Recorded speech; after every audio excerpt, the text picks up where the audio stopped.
Okay, we have Human Resources up first. Good evening. Hello? Hello.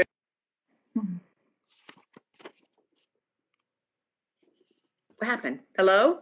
You're there. Oh, sorry. And I know how to do this stuff. That's kind of embarrassing. Difficulties tonight. That's the rain. I'm like, I'm sorry for that. So it is with great pleasure that I am bringing to this committee the Columbia County Public Employer Health Emergency Plan.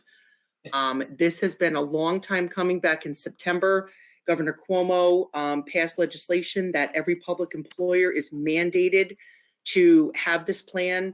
I know I put it together, but it was with the assistance and the help of so many people, and certainly with the support of too many people to mention. But it has been a very lengthy, but a very good process. It has forced us to really dive deep and look in areas that fortunately we've never had to look at before. But this way, if the county is ever faced with another sort of public health emergency that is going to affect our workforce, that we are better prepared for these types of emergencies. So we'll look at the positive, but it was a great document, and again, really helped by a lot of people. And I was very thankful that we were able to share it with the town. So hopefully that was as helpful with them to be able to take a look at this, and maybe not have to reinvent the wheel. So I'm certainly here for any questions in reference to this plan. Do we need a motion to accept this? I will make that motion and thank Michael for all of her work in that. Thank you, Supervisor Knott. I appreciate that very much. Thank you. Adams will second. Okay, all Thank in you, favor? Supervisor. Aye. All opposed? Carried. Michael, thank you very much for sharing that with us. Oh, thank you, Supervisor. Is that it, Michael? No, thank you. That's it. That's all I got to bore you with tonight. Awesome. Thank you All very right. much. All your hard work, Michael. Thank you all very much. Thank you all for your support, always. Thank you. Have a nice evening. Okay, we now have MIS. Rick Giuliani is up. Hello, everyone. Hey, Rick. I come tonight. I'd like to ask for your authorization to hire 2 temporary computer service specialists at the level of computer service specialist for the MIS department. With COVID, there's a few reasons why we're somewhat short-staffed. Our usual services continue to go on as far as supporting the county and the municipalities, but COVID is certainly requires some of our time. We're providing tech support for any of the pod vaccination clinics. We have MIS staff there because there are a large number of laptops and internet access that is required during those things. So we have a staff member at those. So lately it's been 2.5 to 4 days a week, actually. We're providing tech support to the health department for any hours that they're providing a clinic. So that would be one reason. The other reason is we're doing a lot of conferences for the municipality. We're doing a lot of online conferencing, and for the county. So we have someone there, just like you may see Oswaldo's on this call right now, helping out with this meeting right here. So he's usually on helping out. So that's some of the things that are requiring some of our time. Another thing that's going on is we're having some staffing changes. One of our staff members, our CIO, has decided to leave for some life changes he was having. So to continue providing support for Munis and our timekeeping program Kronos, we're doing a bunch of backfilling within our department. So to allow for that intense training to assume those roles, that's also taking up some of our staff time. So these two positions would go a long way in helping us adjust. Well, I got to say, Rick, in this time frame, the way things are, you need all the help you can get because everything is going virtual. I guess I could have just said that. Yeah. I think you guys are doing a great job. I just have a couple of questions. One, did this go through budget? Yes, It went through. It did. It Did did. go through budget, so it was approved? On that Okay. day, yes. All right, and these are temporary positions that will be included in UPSU They're up to 90 days. up to 90 days? Okay. Yes. Okay, thank you. Thank Well, you. I'll make the motion. Okay, I'll second Patsy. all in favor? Aye. Aye. Opposed? Carried. Is Thank that it, you Rick? very Think it much. is? Thank you very much, everyone. We're glad we could be there for you and support everything. Thank you very much, sir. Thanks, Rick. Appreciate it. Yeah. We love Osvaldo. Okay, so now we have planning up. Patrice Perry's up. Hi, everybody. I have 4 resolutions tonight. They all are appointments to the EMC, Environmental Management Council. The first 2 are for the ex officio representatives. They're non-voting positions. The first representative is for Columbia Green Community College, Dr. Stephen Gavlik. You want me to do them all at once? You're going to vote for each one, or do you want me to run them all I through? think you can do them all if you want to. Okay, that's fine. The second ex officio is representative for Cornell Cooperative Extension. Her name is Kelsey West. She's replacing Teresa Mayhew, who retired after many years serving on the Environmental Management Council. The last 2 are town representatives. The first is for the town of Kinderhook. It's a new representative, Bill Mancini, replacing Ed Simonson, who stepped down after many years of serving as chairperson and member of the EMC. And the last is the representative for New Lebanon, Bruce Schenker. It's a reappointment. They're all 2-year appointments. Okay, anybody got any questions? Need a motion? Adams will move. Need a Scalera, second? Scalera, second. All in favor? Aye. Opposed? Carried. Okay, thank you very That's it. much. Patrice. Good Thank night. you. Thank you, Patrice. Thank you. Bye-bye. Civil service is up with Becky.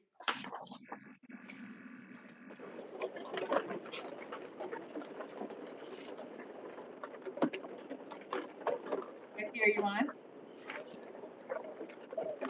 Can you hear me? Yep, we can hear you now. Okay, sorry about that. The audio on my computer is not working correctly, so I'm calling in. So we're requesting to enter into an agreement with eGov for the purchase and continued maintenance of the civil service software application.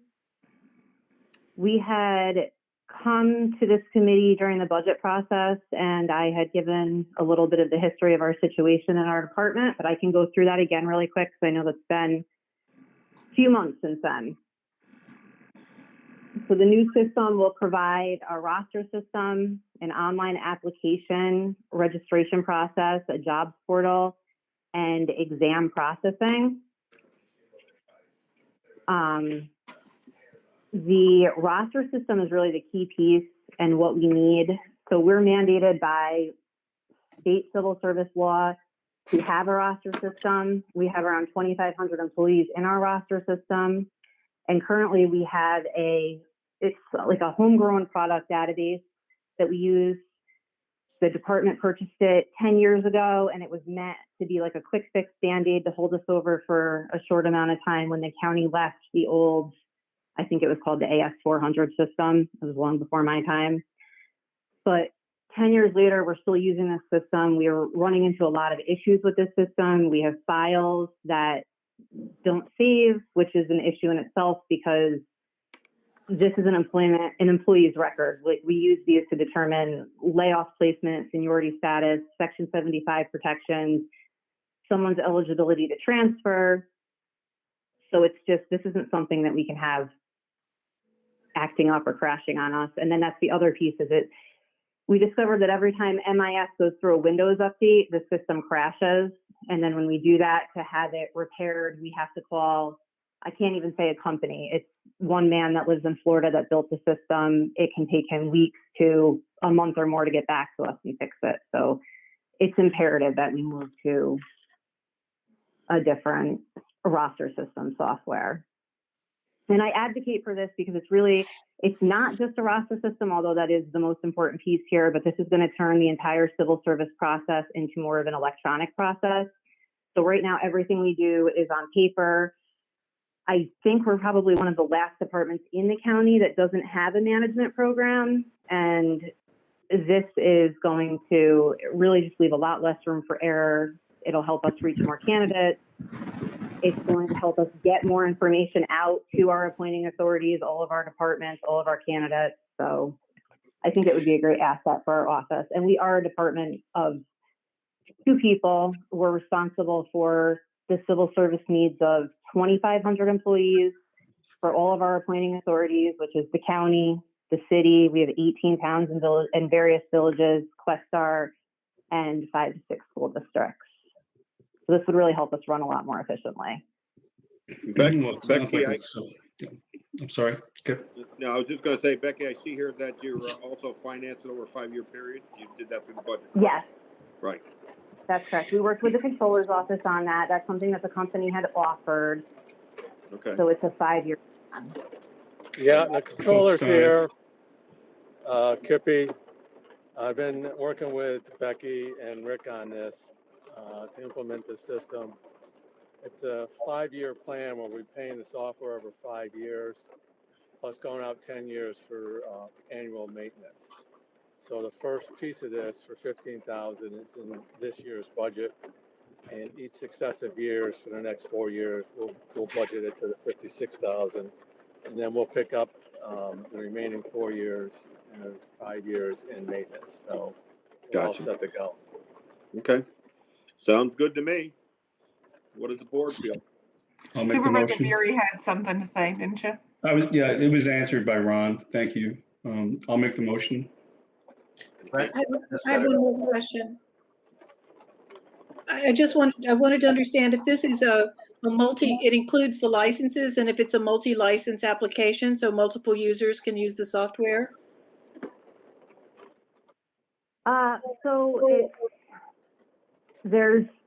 There's 3 different, how do I want to say this, interfaces, I guess. So we're going to be set up so that our department is using one aspect of it, and then the public will use the rest of it. And then each of our appointing authorities will also have a portal that they can go to.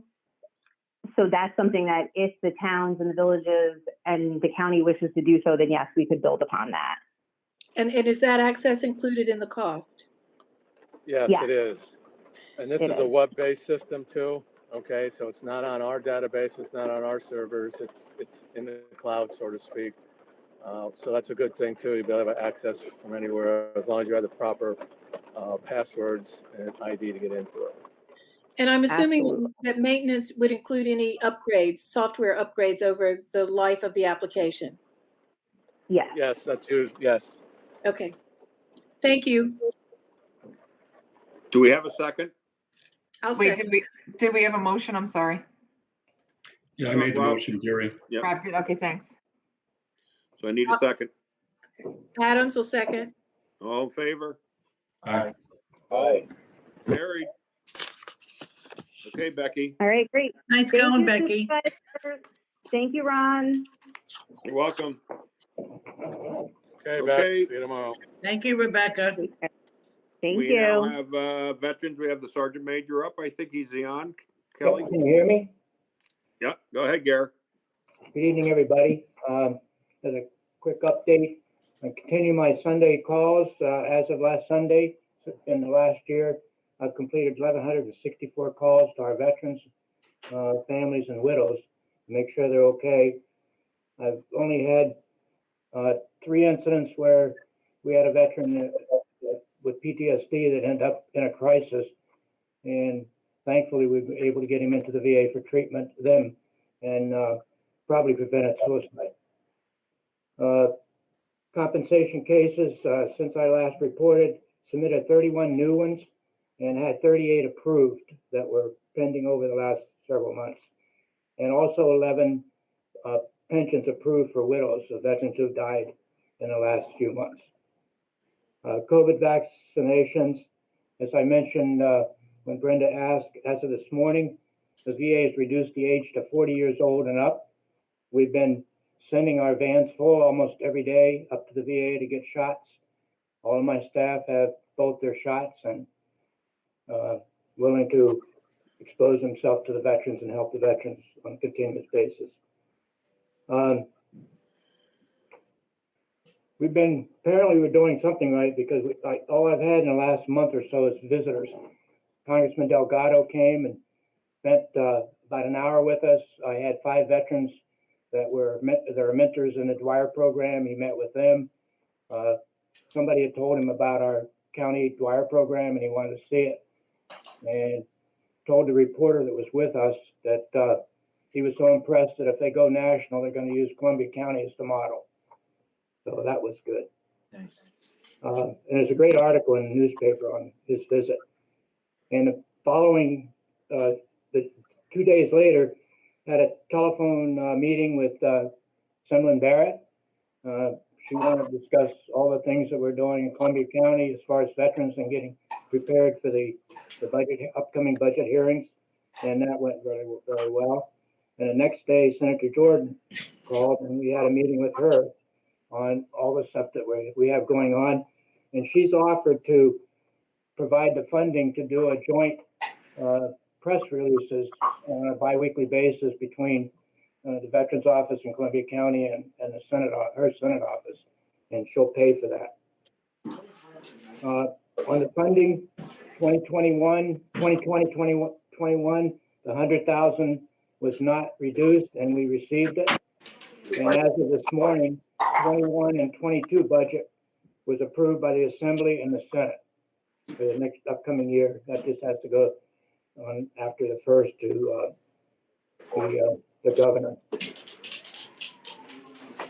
One of the biggest successes we're having is with the Operations Center and the office here is that the VA has come down and met with us. They're doing a lot of their counseling programs in the office here on Zoom, with the veteran not having to travel to Albany. The same thing with comp and pen exams.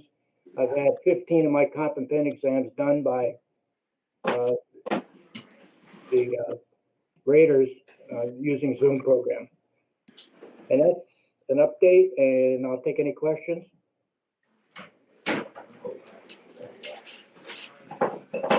Nobody has any questions? Okay, Gary, I think we're good to go. You're doing a good job. Thank you. Sergeant Major. Have a good night. Thank you, Gary. Okay. We got one. I hate to do this to everybody, but again, we got the county attorney, Chris Watts, has to speak to us. So settle in. Thank you. I always say better to be late than never, just like Supervisor Weigel. Thank you. So I am just reporting that we did have our tax sale this afternoon. We had 7 properties, all of them sold for more than what the minimum bid was. We're going to put together a list of what the prices were and everything like that and send it around. But we did pretty well. I think the total amount that we brought, 354,000 and change. So that's all public information. It's all on the website. I also want to thank Oswaldo. He did a great job helping us out because I had no idea what I was doing, but I don't think we had any problems with it. And I guess that's it. Any questions on it? I do, Chris. Okay. So this was the properties for 2018, if I'm not mistaken. Is that right? No, it was before that, I believe. Before that? Yeah, I think so. I'll have to check on that, Kippy. I'm not positive. Well, the question I have is, so being that the way it is with the pandemic, are we going to be able to put more property out there for sale within this year? Great question. There's legislation right now pending in front of the Assembly extending I don't know if it's the pause order that's being extended, but they're debating whether or not they want to extend the COVID relief, not COVID relief, the forbearance of mortgage foreclosures through January 1st. We have, this committee has taken the approach that we're not going to do anything until at least the pause order is no longer in effect, and that isn't through May. So the very first that we will be able to do is May. We start a new foreclosure proceeding time after that pause order is lifted. And that would usually take months or more to complete. And then we'd probably have to go through all the processes. So I don't think we're going to see another sale at least until 2022. So Chris, we don't have any property that's not people living in it that we just can't put on the market. I know because we were back, like you said, it was like 2018, 17 that we're selling. Right. We've got nothing up in 18 or 19 that's available. That's just vacant land. No, because we have to go through the process all over again. We have Okay. to closures. We don't own any of those. I mean, it's a seller's dream out there now. So that's why I was asking. You know, the more you can sell, the better. Did so well with this, with one of the properties that sold, I remember was $206,000. The minimum bid on that one was 50. So we were asking for a minimum of at least 50 and it sold for 206. Right. You know, it is exactly that, a seller's market. So if we could do this, we would. But as of right now, I don't think we can. Okay. Well, keep us in the loop on that. Just to keep us updated. If we can push it, I think we should push. I don't know what the committee feels, but that's what I feel. If anything, we can get out there to go. It's time to do it. Yeah. Again, after May, I can revisit this and maybe I'll come to the kind of government meeting then if the pause order hasn't been extended. Okay. But for now, I think we're in, we're kind of like everybody else. Our hands are a little bit tied. Okay. Anybody got any questions for Chris? Guess not, Chris. Nobody wants to talk to you. First time ever, no executive. I like talking to you, Chris. That's fine. You call me anytime. Hey, guys. Thank you. Thank you, Chris. Anybody have anything else they'd like to talk about? It's a nice rainy night. You can go sit down in front of the TV and enjoy yourselves. Have a cocktail, Patsy. Already? What are you, nuts? I guess we're Oh, you done. mean my second? I guess we need a motion to adjourn. I'll make a motion. Second, Fury. All in favor? Aye. All right, there you go, everybody. It was a quick meeting tonight. Good Thank night. you very much. Thanks, Good night, everybody. everyone. Good night. Have a good night. You too.